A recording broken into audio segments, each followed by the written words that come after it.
Good evening, everyone. It's now 6:30 p.m. and I call to order the regular meeting of the Victoria City Council.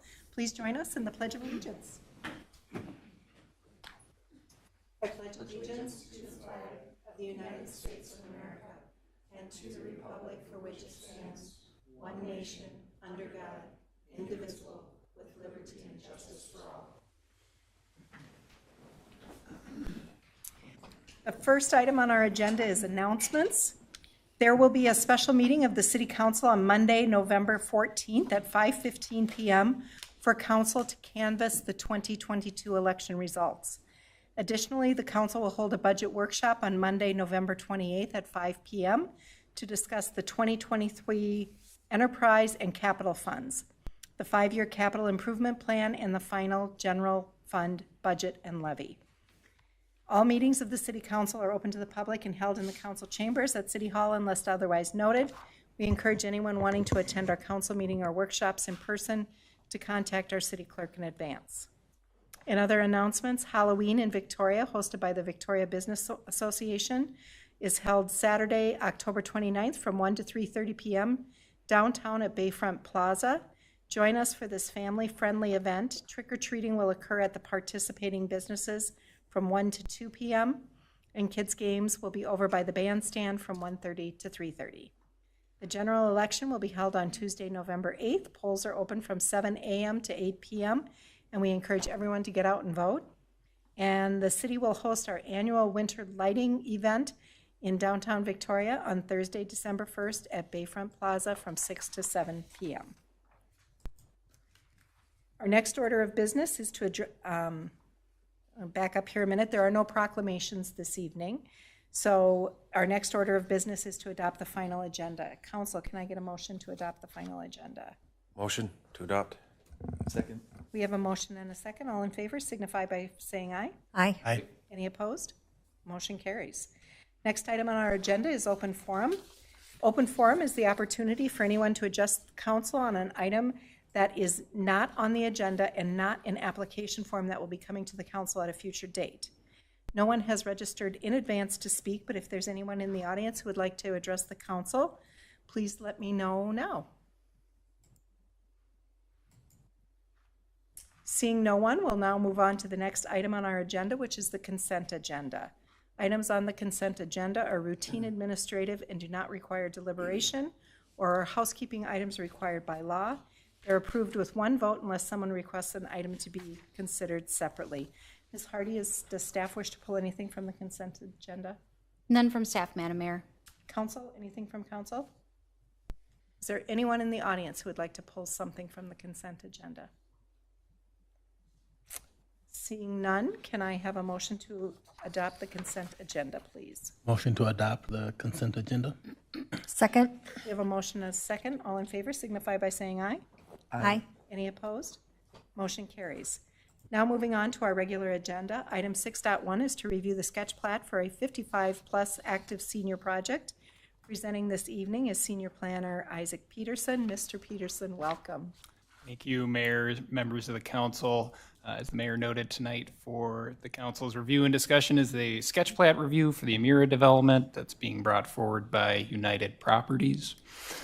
Just to get our bearings here on where we are in the development review process, the first stage in the city's development review process, as the council knows, is the sketch plat concept plan review, and it's really that first stab that the city gets to do a preliminary review over a concept plan or development proposal that may come forward under formal application, and it's the opportunity for the council to provide some initial feedback and guidance without any formal action prior to a formal application proposal. So we're at the city council stage. It was preceded by a neighborhood meeting, the Parks and Rec Committee review of the application, and the Planning Commission review of the sketch plat as well. So just to get our bearings here, the development application that's being presented this evening is located at 2285 Arboretum Boulevard, and it includes 4 properties or 4 parcels of land shown here, outlined in yellow. The total site area is 56.38 acres in total size, and the proposed development is a 147-unit 55-plus senior apartment facility, as well as 2 single-family home lots that are proposed to be located on site. So currently, there are 2 existing homes located on the site. One is the existing single-family home that's outlined in red here, located in the center of the property. The second is a single-family detached home that's located off a Sky Drive, also outlined in red.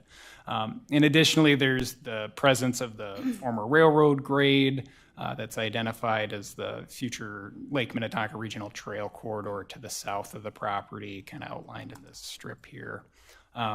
Additionally, 6 Mile Creek does run through the subject property, and the vast majority of the property is covered predominantly with wetlands, kind of highlighted with this wetland, marshy-looking area on the eastern and southern part of the property. So with respect to the city's 2040 comprehensive plan guidance, a portion of the property is guided for high-density residential, kind of located off of Highway 5 here in the center of the property. That high-density residential guidance does include a variety of higher density dwelling unit types that include apartments, condominiums, and various forms of senior housing. As identified in the comp plan, that high-density residential guidance does call for a unit density in the range of 12 to 36 units per acre. Currently, based on the concept plan that we have before us this evening, 30 units per acre are proposed within the area. Additionally, that high-density residential comp plan guidance does denote or prescribed for buildings in the 3 to 4 stories, or 3 to 5, story range in height in terms of form.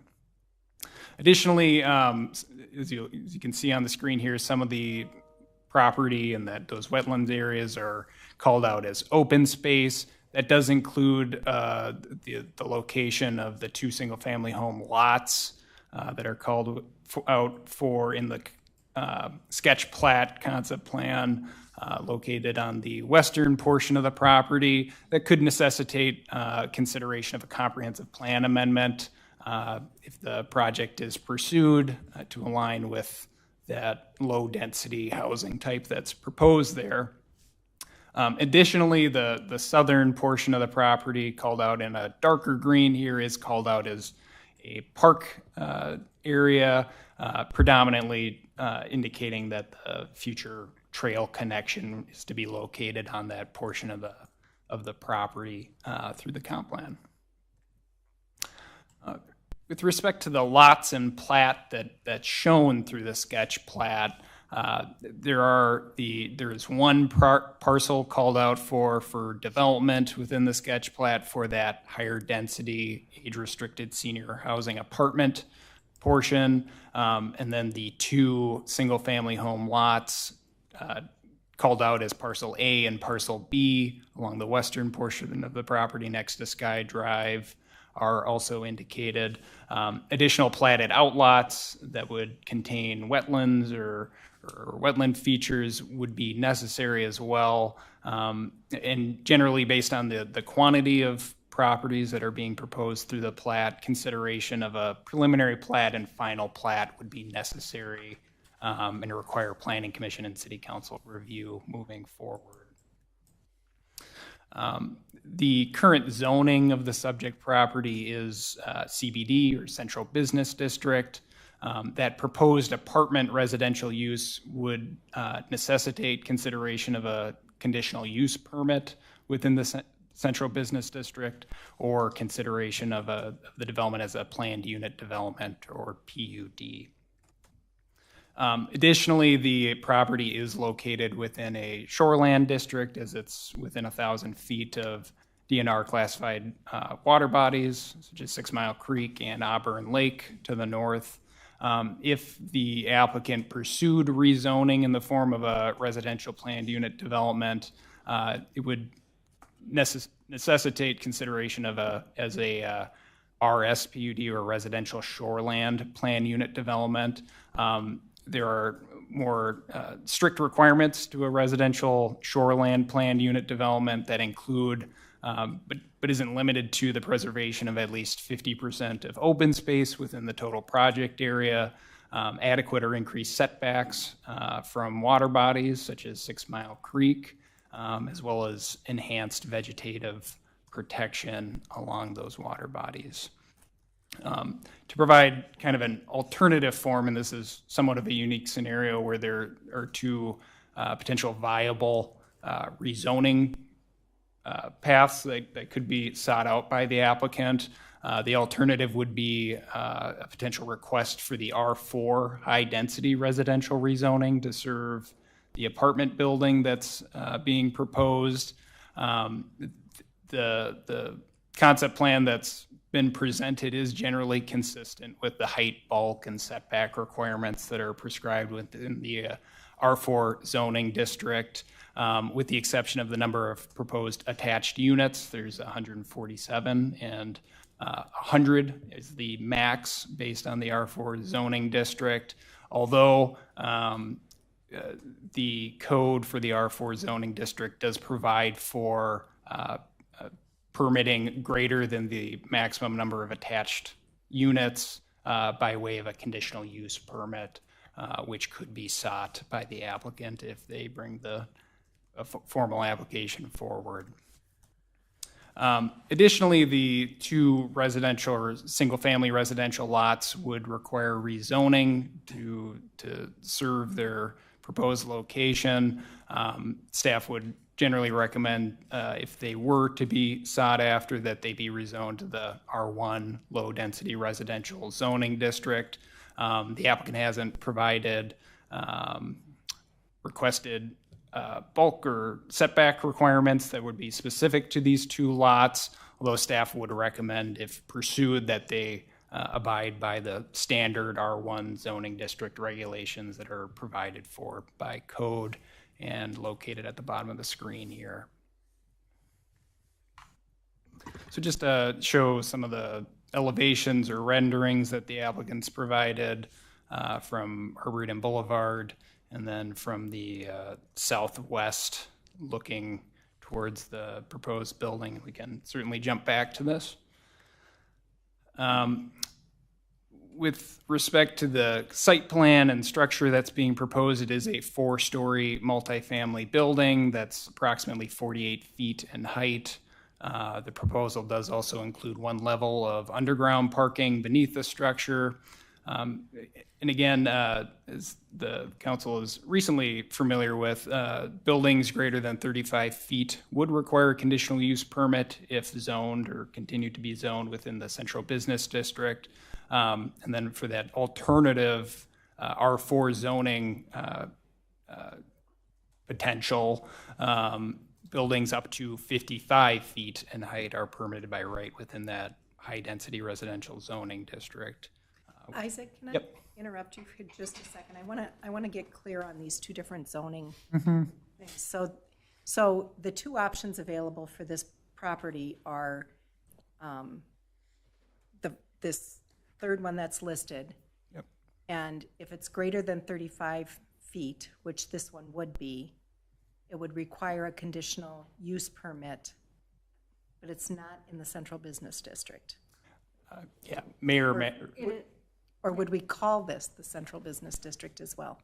Mayor, members of the council, it is currently zoned within the central business district, even though it's not, it's outside of the downtown area. That's its current underlying zoning. I guess what I'm trying to relay is that if that other kind of alternative rezoning request within the, or if it was rezoned to the R4 district, there's slightly different requirements if pursued. So if it was R4, the central business district, or if we did the R4 zoning, it meets the height requirements, but it would have to have a conditional use permit to go beyond the 100 units. That's accurate, yep. Okay, thank you. Kind of a funky one where there's... Yeah, it's like pick one or the other, and we can get there either way. Yeah, there's nuance if either's pursued, mayor and members of the council, but yeah, yep. Okay, thank you. Carry on. All right, moving forward here regarding site transportation and access. As the council may be aware, initial concept plans for the site did propose initially a right-in, right-out to access Highway 5 from the development site. The site is proposed to be served from Sky Drive. Upon initial review by MnDOT, who ultimately controls access along Highway 5, indication was relayed to city staff that a form of access or right-in, right-out would not be supported by MnDOT to serve the development site. Thus, it was removed and isn't shown within the current concept plan that's being reviewed this evening. Access is proposed to be served from Sky Drive, which currently stubs into or immediately adjacent to the development site from the Lake Bridge neighborhood to the west. Based on the number of units that are being proposed here and comments received by neighboring residents, the development staff would recommend that a traffic impact study be conducted regarding the concept plan if an application is brought forward to really review and evaluate the potential traffic impacts that could be generated by the development itself. Regarding parking, there are 154 structured parking stalls and 95 surface parking spaces shown within the concept plan for a total of 249 total parking spaces. The parking requirement for senior housing within the city of Victoria is 1 space per dwelling unit and 1 guest space for every 5 dwelling units. Which would require 176 total parking spaces. The current concept plan does exceed that by quite a bit and is consistent with the city's parking requirement. Regarding trails, the future Lake Minnetonka Regional Trail Corridor is located along the southern boundary of the property. That land is currently subject to city easement and identified as a future regional trail corridor. Staff would recommend the dedication of that future trail corridor and the land needed to serve that corridor to serve as parkland dedication. It's my understanding that the Parks and Rec Committee also concurred with that recommendation and recommended that for the council's consideration. The applicant has indicated concurrence with dedicating that land to serve this to the city to serve as the future trail corridor as well, and that area is highlighted here in generally in green. So the Planning Commission did review the proposed sketch plat before here this evening, and there was a neighborhood meeting as well, just to kind of provide a high-level summary of comments that were received by both the Planning Commission and the neighborhood meeting. There was quite a bit of concern regarding access to the proposed development via Sky Drive and to the existing Highway 5 access to the Lake Ridge neighborhood, and concern of the potential influx of additional traffic and potential traffic safety concerns. Additionally, there was further, there was concern regarding traffic generated by the proposed development and how that may impact adjacent neighborhoods. There was some request for roundabout construction at the intersection of 5 and 11 to help support the potential development and alleviate existing traffic concerns that are on Highway 5, as well as requests for intersection improvements at Lakes Parkway and Highway 5. There's generally favorable towards the age-restricted senior housing element as opposed to like a market rate, high-density housing type. There was support for the Lake Minnetonka regional land dedication and the city pursuing that full connection along the southern side of the property to help connect and support neighborhoods. There was concern regarding the high-density future land use guidance and designation. in the added dwelling units and potential impact of those added dwelling units, as well as requests for traffic study regarding the proposed development. So generally, staff would recommend that the council consider any of those issues raised by the public as outlined, and consider the following items identified by staff, that being consideration of future rezoning request as a residential shoreland plan unit development, or R4 high-density residential rezoning for the land proposed to serve that multifamily facility, consideration by the applicant and submittal of a rezoning request to the R1 low-density residential land proposed to contain the 2 single-family home lots, adherence to all applicable shoreland overlay district rules and regulations if the development's pursued by the applicant, as well as submittal of all necessary conditional use permit applications pertaining to the land use, building height, and/or attached dwelling units, as well as submittal of any necessary preliminary plat applications and plans by the applicant, consideration and request for submittal of a traffic impact study subject to the city and MnDOT's review, as well as submittal of utility and stormwater plans brought forward to the satisfaction of the city and Minnehaha Creek Watershed District. And lastly, that the applicant provide all necessary wetland delineation reports, adequate maintenance and access to stormwater ponds, and a tree survey indicating the species and location of all existing significant trees located on the site. So with that, Mayor, members of the council, I can certainly stand for any questions. We also have our applicant here this evening that I'm sure would be willing to speak to any questions that the council may have regarding the project. Terrific. Thank you, Mr. Peterson. Council, questions? Councilmember Black, please. When you say that the added entrance or exit was not supported by MnDOT, does that mean they're saying, no, we can't have it?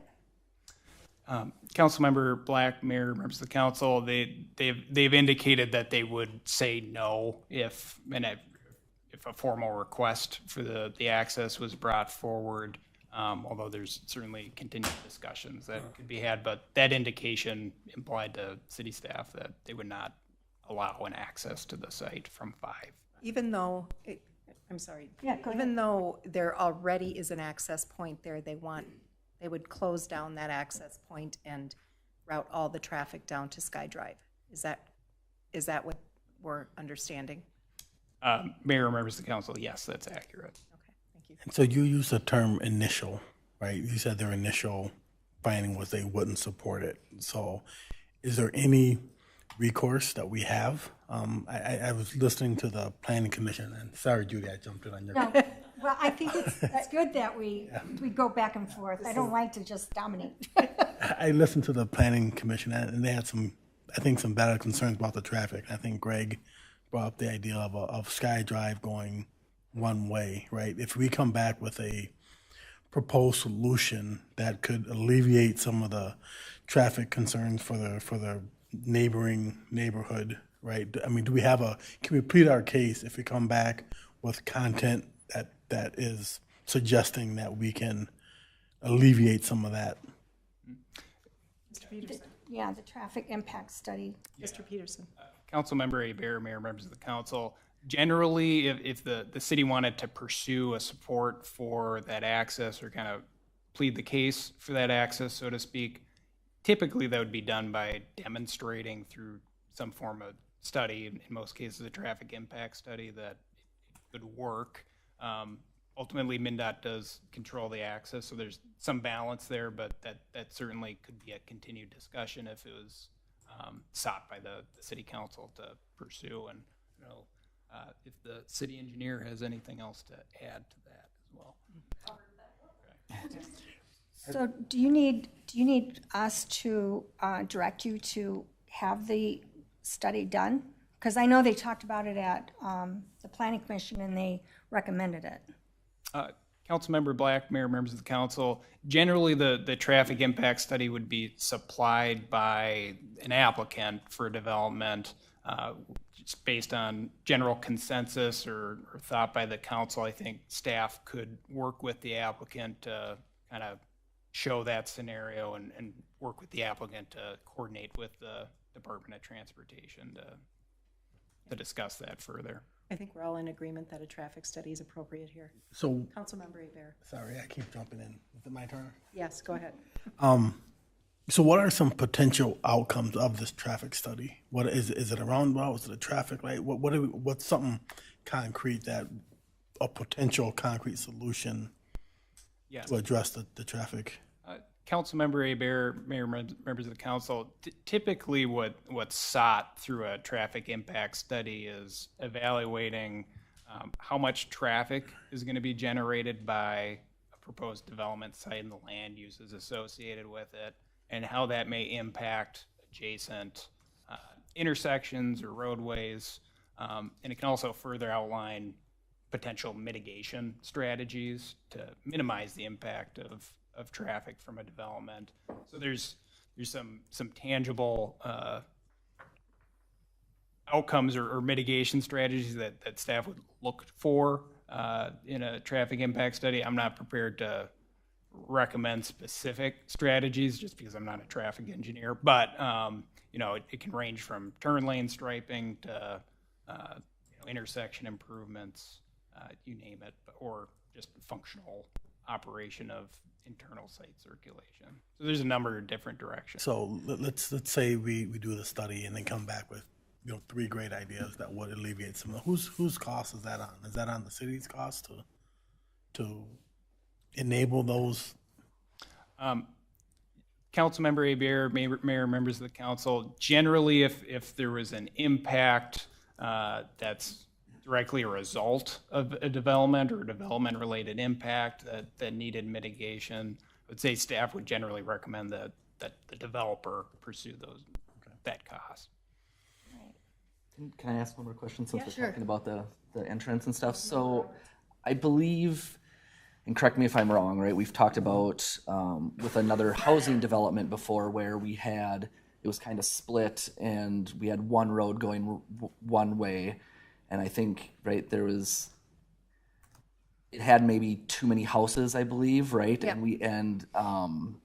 So we recommended reducing that number because I believe it was a fire, right? So I'm just wondering, is it different with right? Like we have obviously a lot of potential cars over there with only one way in and out. Is it different because it's an apartment complex or how does that work? Councilmember Roberts, Mayor, members of the council, generally, yes. I won't speak for the fire chief, but some of the difference here is that the building itself would conceivably be sprinkled because it would be required to be sprinkled.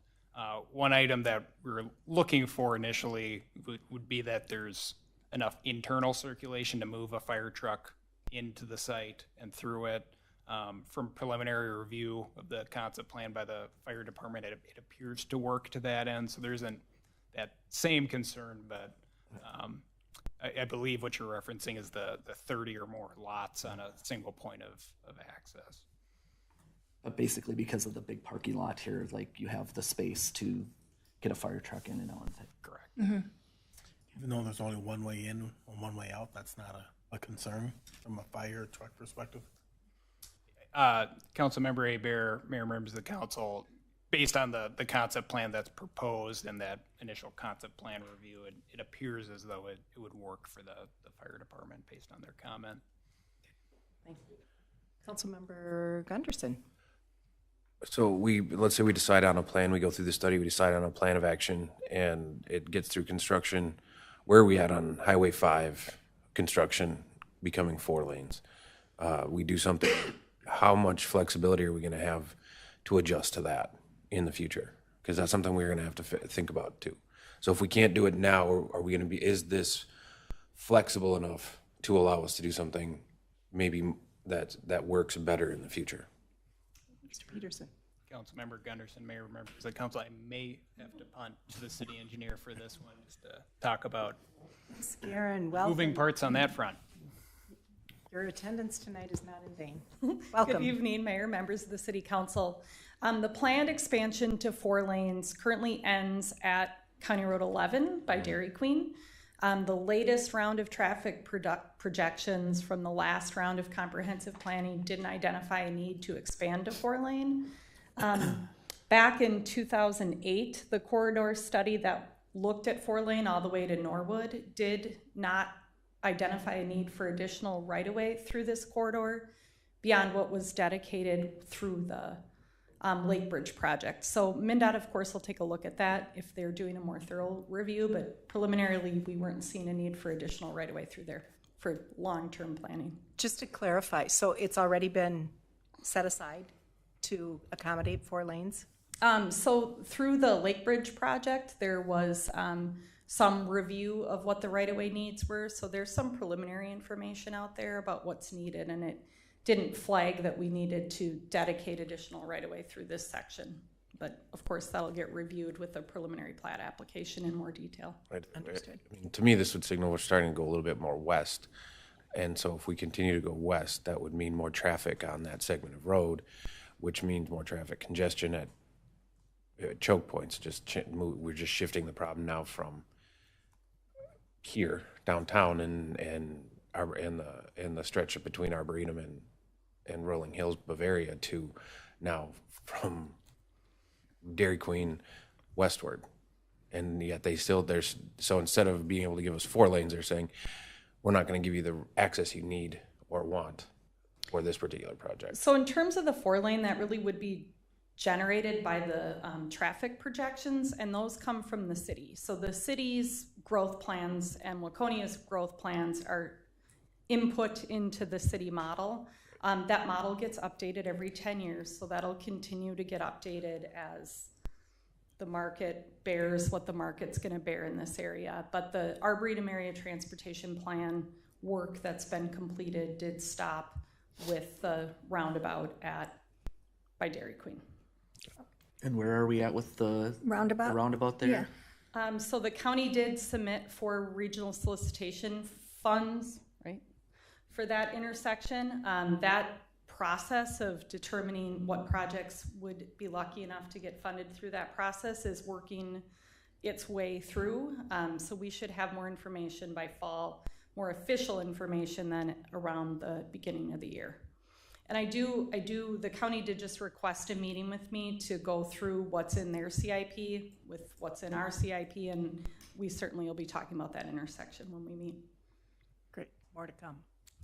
Thank you. Terrific, thank you. Council, other questions? No, I do think that the traffic impact study would help alleviate a lot of concerns of the residents.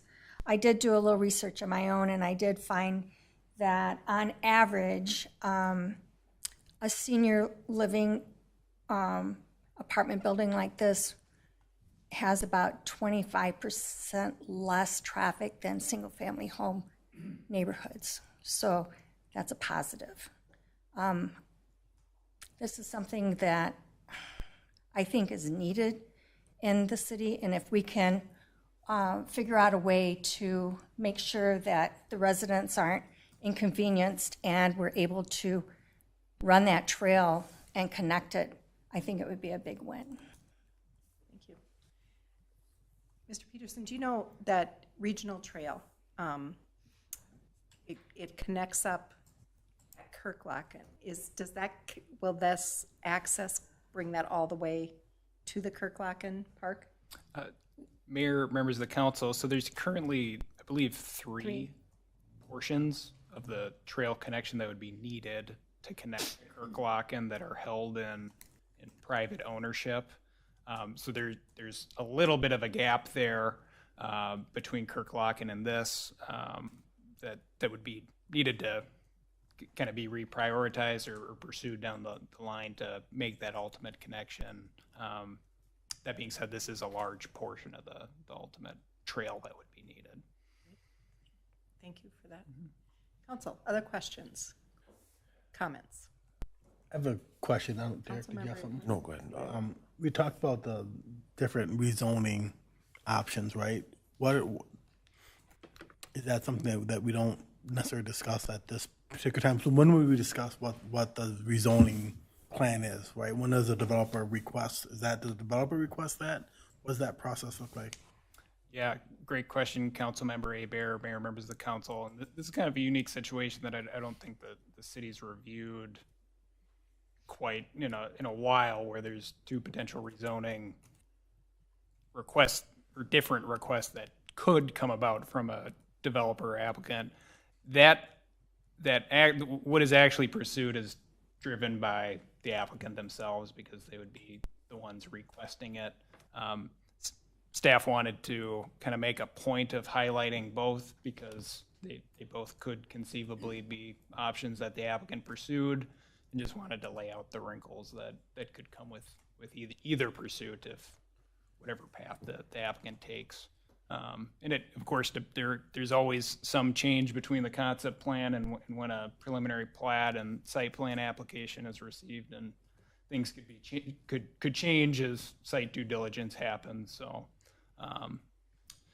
either option, but to answer your question shortly, yeah, it's developer or applicant driven. And then last question, Derek. Then are they asking for any support from the city? Great question, Councilmember Abear, Mayor, members of the council. City staff hasn't received any indication that the applicant would be pursuing any business subsidy or financial subsidy in the form of TIF, unless, of course, and could certainly let the applicant speak to it, unless there's a desire to pursue some affordable housing units within the development site itself. Councilmember Gunderson? When we get into construction, are is the applicant being forward thinking in terms of parking styles, stall styles, electric charging stations, solar panels, things like that? Because this is something that, if it's developed correctly, is something that hopefully, if you're thinking about it, that I'm going into at 65, 70 years old, and likely we'll have an electric vehicle at some point between now and then. So where are we at with attracting people that are likely to drive EVs? Certainly, Councilmember Anderson, and I'd invite the applicant to speak to that if they wanted to, or any thoughts on it. Please step forward, state your name for Thank the. you. Alex Hall with United Properties, Mayor, council members. That's a great question, and the answer is yes. On the electric car chargers, we've been using ChargePoint as the company. It's kind of a similar system to what you see in if you pull into a Byerly's or a grocery store, where you're able to come in and use your credit card. We've been putting those in probably at our last half dozen senior developments, and it started off with putting 2 in, which quickly have grown to 6 to 9 to 12, and what we're doing now, in addition to putting those units in, we're actually putting additional conduit to sections in the garage as well as the surface parking lot, knowing that we keep hearing that there's going to be more and more, which eventually I think there will be, but we are planning for that.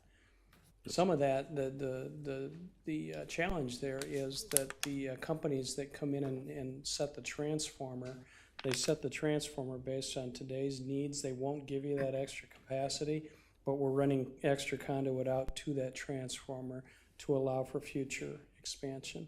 All of our communities now are LED. We use motion sensing switches on off.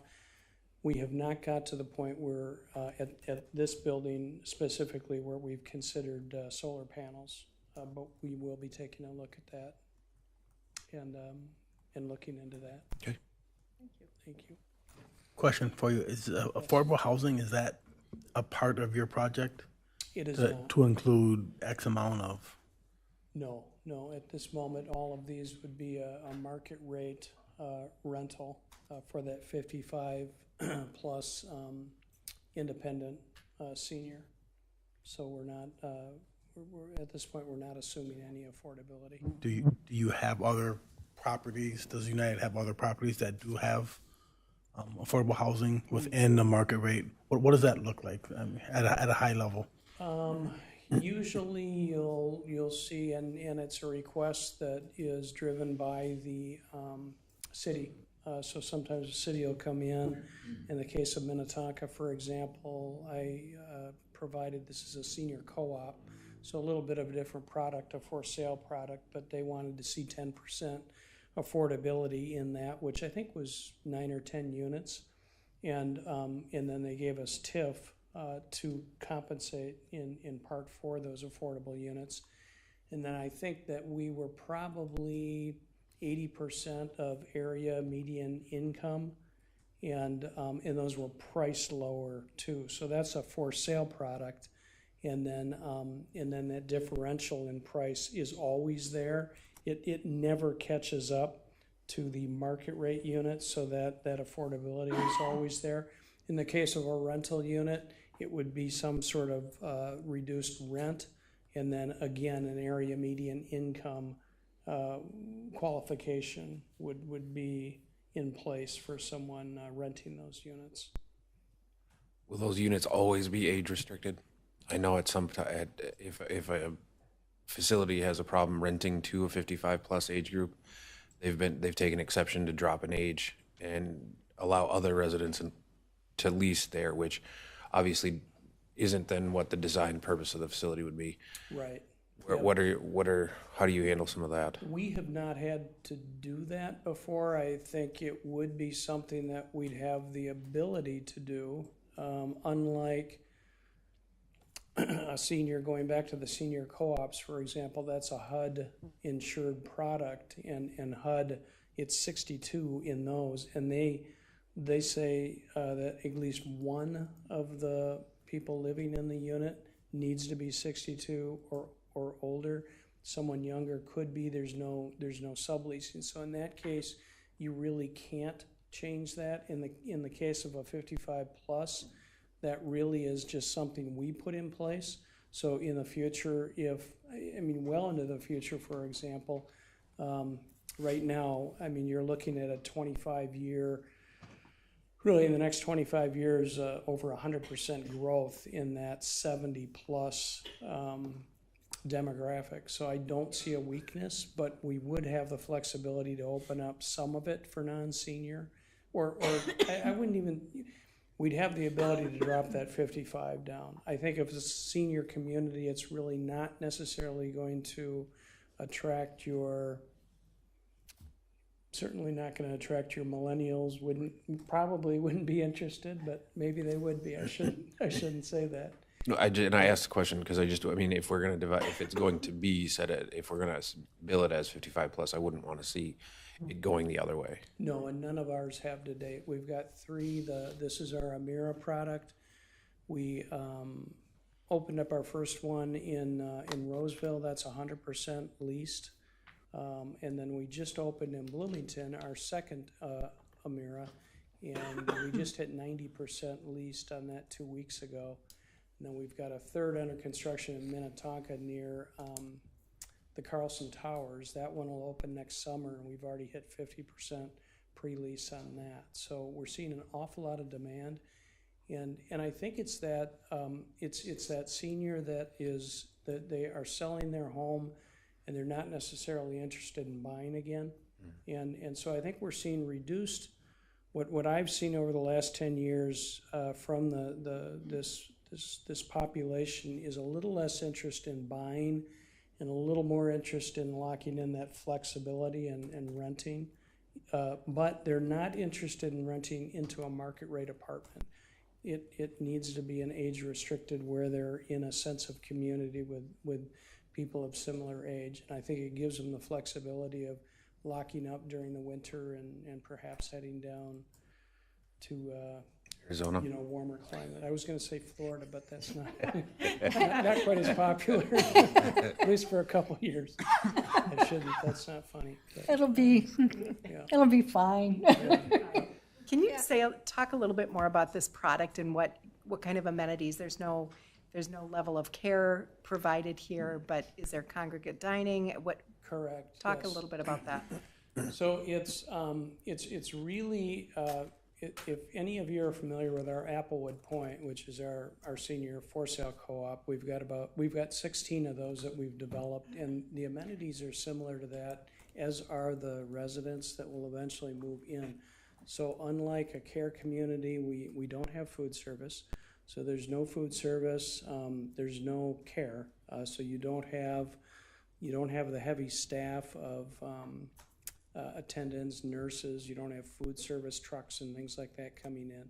So the amenities we do provide, we've got oversized common areas. And so you're going to come in typically into a 2-story lobby. Off of that, you're gonna have amenities like a common area library, a great room where everyone can gather.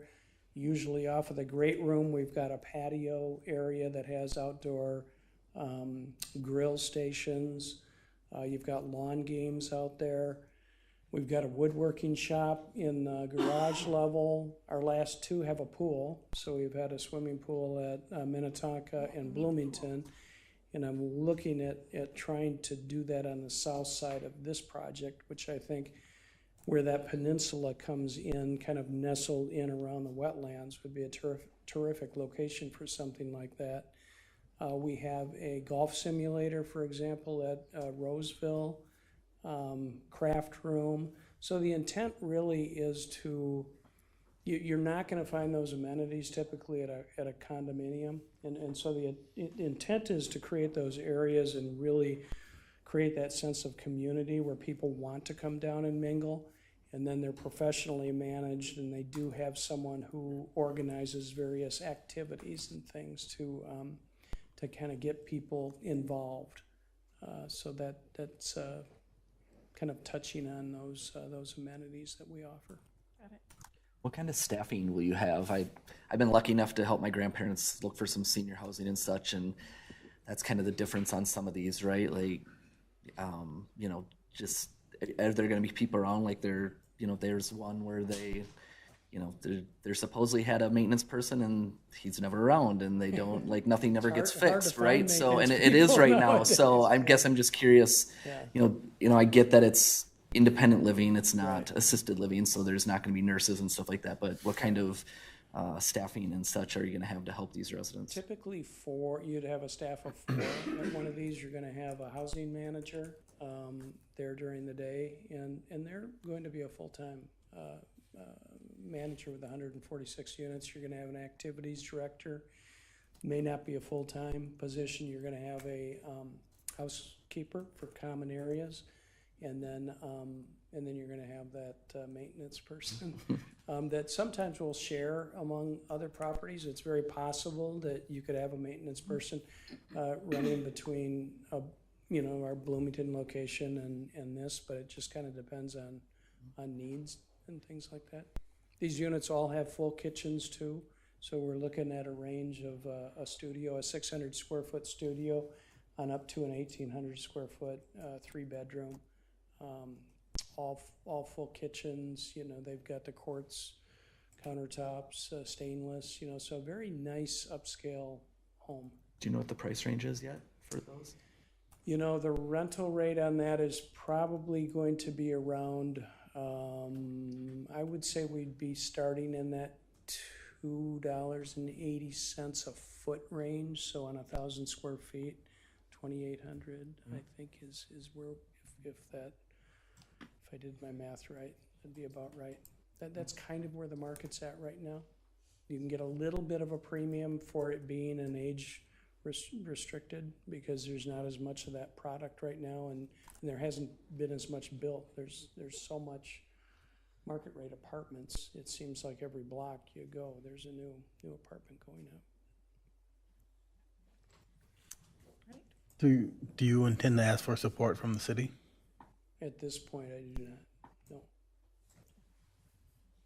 That's a big plus. Council, other questions? Comments? It's a beautiful product. It is. Well, thank you. And it's a lovely piece of land. I know there's a lot on that property that's not buildable, but it does make for a beautiful amenity for what. Yeah, I think the non-buildable is what really makes it special. There is not going to be, if you can imagine up on an upper floor, you're looking north at, I believe it's Auburn Lake. You've got beautiful views east, west, and south. Yeah. And so that buffer is going to be great, not only for the residents of this building, but I think certainly for the community of the west to the south. You know, we're more than a couple football fields away from those homes, so I think it's going to feel fairly Yeah, well tucked in on yeah, radar. because I can tell you I know a lot of people that are still in their homes because they want to stay here, but they can't, they don't have a place to go. So this would give them, maybe me, a place to go, because, I've got that big house that I Well, have to keep think- up.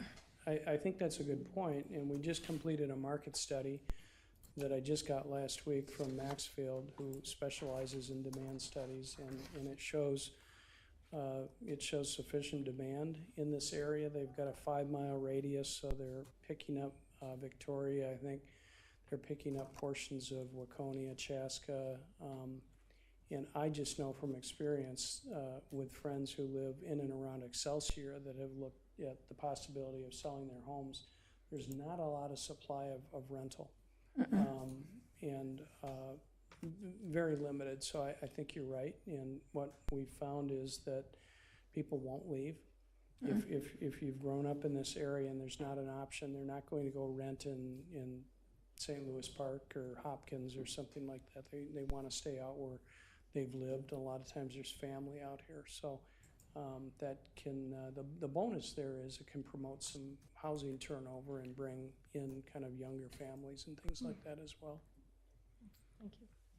Okay. Yeah. I have one Councilmember question. It's maybe more for the council, right? We always have the challenge of housing diversity and affordable housing. How do we do that? How do we incorporate that into our community, right? And not that we have to answer it now, but is this an opportunity where, as a council, we might want to take a look at what that might look like? I think it's a fair question. I mean, I don't know if we answer it now because I don't think there's a decision from this. There's not you're not asking us for a decision on this tonight, true?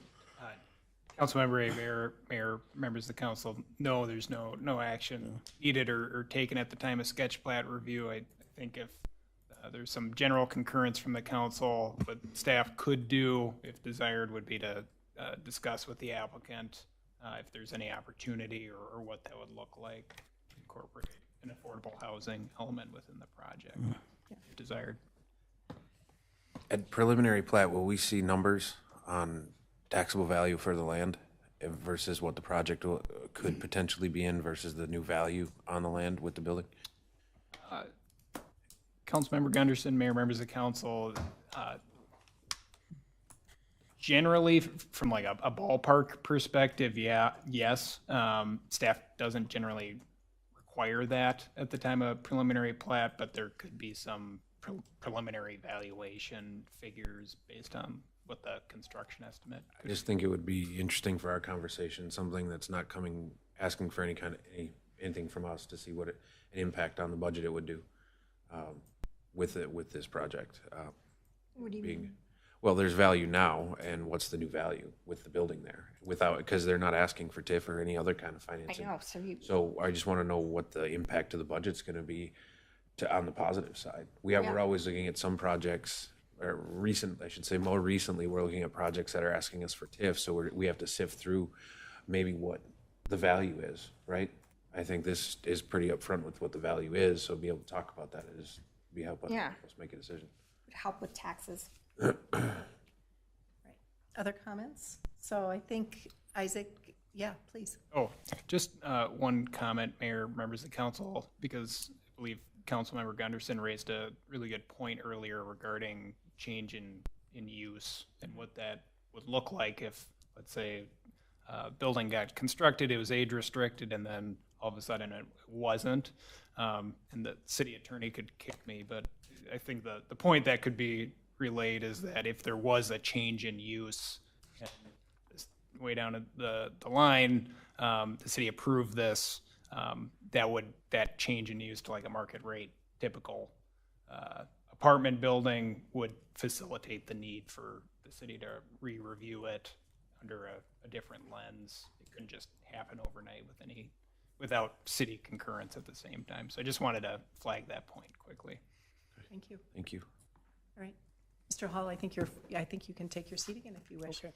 And one last thing, we are happy to do that to the extent it sounds like traffic is important. I get that, and so we're more than happy to go ahead and work with you and staff on that traffic. That's awesome. Thank you. Great. Thank you. All right. Isaac, anything else that you need from council at this time? I think we're all in agreement about the traffic study and so on. So, very good. Perfect. Thank you, Mayor. Great, thank you. Can I just ask a question? It's not making a comment. At what point in time in the process will the residents have to give input to the council or questions for the builder? Understood. This is totally. Isaac, you want to go? Yep. We do have a process for that, and Isaac can answer that question. It's an excellent question, and I know it's generated a lot of discussion as of late. Kind of looking through our process on the screen here. So this is the sketch plat phase. It's not a development stage that's statutorily required by any means, but it's really initial talk without any action.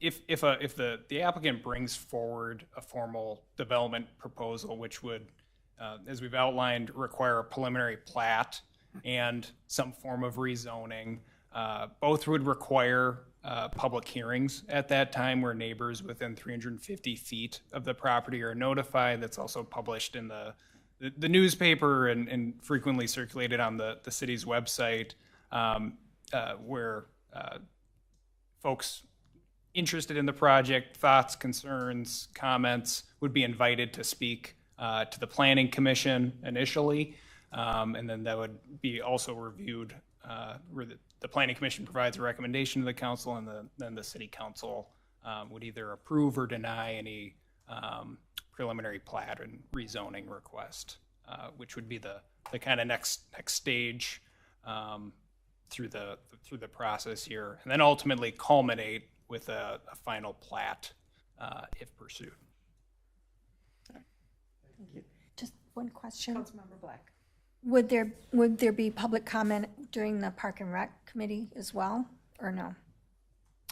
It's a great question, Councilmember Black, Mayor, members of the council. I don't believe that there is a public hearing of any type with the Park and Rec Committee, although if there's public comment that's supplied irregardless, I'm sure that could be presented.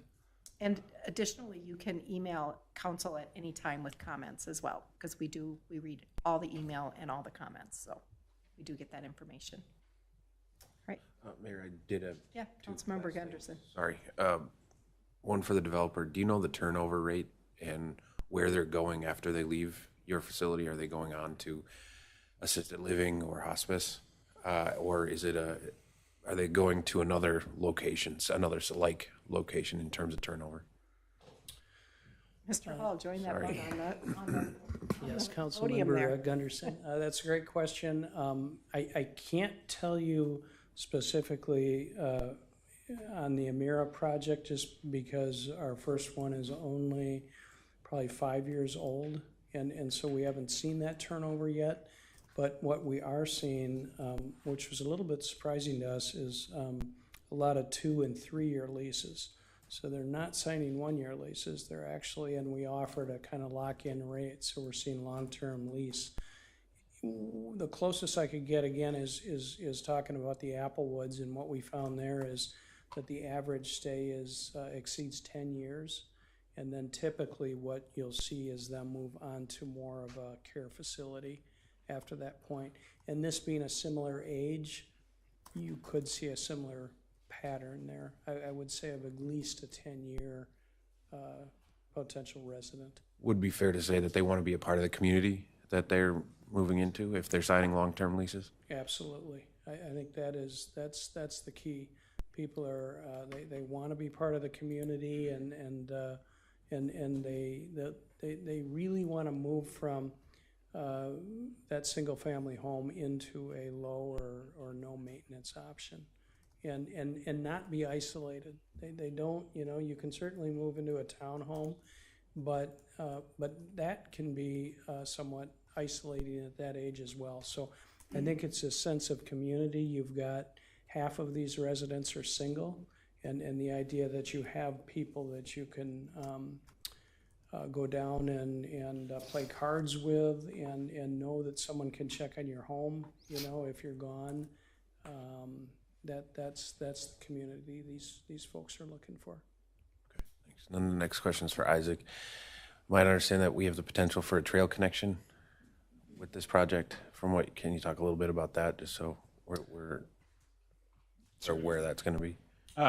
Councilmember Gunderson, Mayor, members of the council. So just to kind of highlight it from 10,000 feet here on the screen. So what's being pursued is the land dedication of this strip of land that I'm hovering over.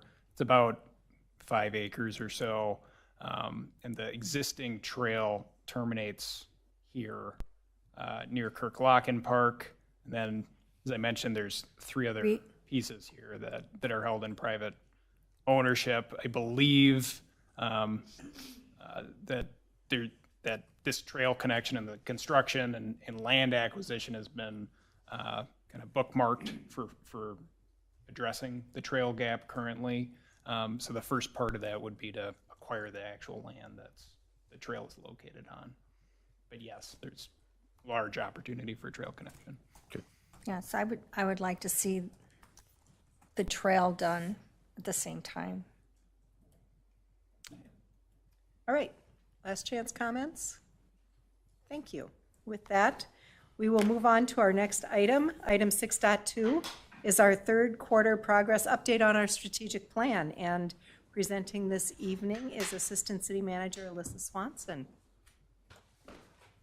Ms. Swanson, welcome. Thank you, Mayor, members of the council. Hold one moment while I pull up the PowerPoint. Sure.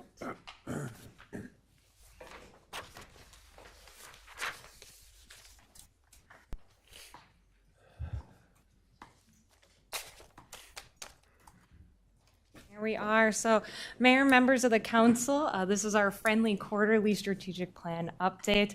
A lot of this information right here is just a little bit of overview. I know you've heard this before, but for our neighbors in the audience, friends at home, we'll just do a really high level quick on how we got here. So this is our year 2, quarter 3 strategic plan update.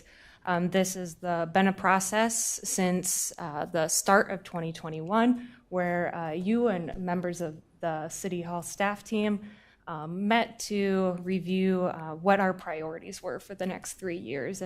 And the fruits of that was a adopted 3-year strategic plan, and we are making our way through that and making progress as the months and years go on. So within the 3-year strategic plan, we have 8 priorities, and within those 8 priorities, there are 123 initiatives which direct City Hall staff onto the next 3 years. We also have 47 outcomes that we anticipate coming out of that 3-year strategic plan. So with just this second year, quarter 3, we have completed 76 of those 123 initiatives. I always like to note that 52 of those are what we consider ongoing, so they're projects or programs that now that they have started, they do take staff time or resources to continue them on. One example would be the Senior Advisory Committee, which was started at the beginning of 2021, and we continue that forward. The other thing to note on here is 12 of those 76 are what we call reoccurring, so they come up annually or every other month. An example of that would be these updates here, which we present quarterly, or another example would be the Citizens Academy, which is held annually. And then out of the left, whatever we have left, we have started 39 of those initiatives, so we've made progress on 39 that are left out of the 47. So with that, Council, I always like to draw your attention to our strategic plan dashboard. Our strategic plan dashboard is a supplemental to our strategic plan update, which is provided to you in your staff report. This quarterly update in our strategic plan dashboard also has what we call quarterly spotlights. They are a storytelling method that brings forward some specific projects that were highlighted in each quarter. And for this quarter, staff would like to highlight what we call striving for excellence. Within this last year, City Hall staff and members of the team were nominated for several awards, and what we don't often do is pat ourselves on the back. So this is just one method that we like to do that, is go out and search for awards and nominate ourselves for specific projects and initiatives and see if we are recognized for that. And in this quarter, one of the recognitions that we sought was for our budget. We received from the Minnesota Government Finance Officers Association a Distinguished Budget Award. They compare us to all the national programs and standards and see if we promote transparency when it comes to our budget process. The other awards that we received this last quarter were for the Northern Lights Award, which is part of the Communications Minnesota Association. We received 4 awards for them, which cover different programs and initiatives ranging from our Victoria Spirit all the way to our response to the outdoor watering ban and the drought that occurred in 2021. The other spotlight we like to cover is bringing the community back together. We like to just recognize the wonderful warm weather we had in the summer this last year, as well as just all the great activities that brought the community outside and back together again. And then in addition to the 2 larger spotlights we cover, we also have 3 mini spotlights. The first is the new Fix-It bike station, which you can find at Lions Park. This was a project that was conducted by a local Eagle Scout, and him and the Parks and Rec Department put this in right along the trail. So if you're out riding around and you run into a flat tire, you're able to fix your bike and go on your merry way. And then the second one is a new policy that was enacted by our HR department.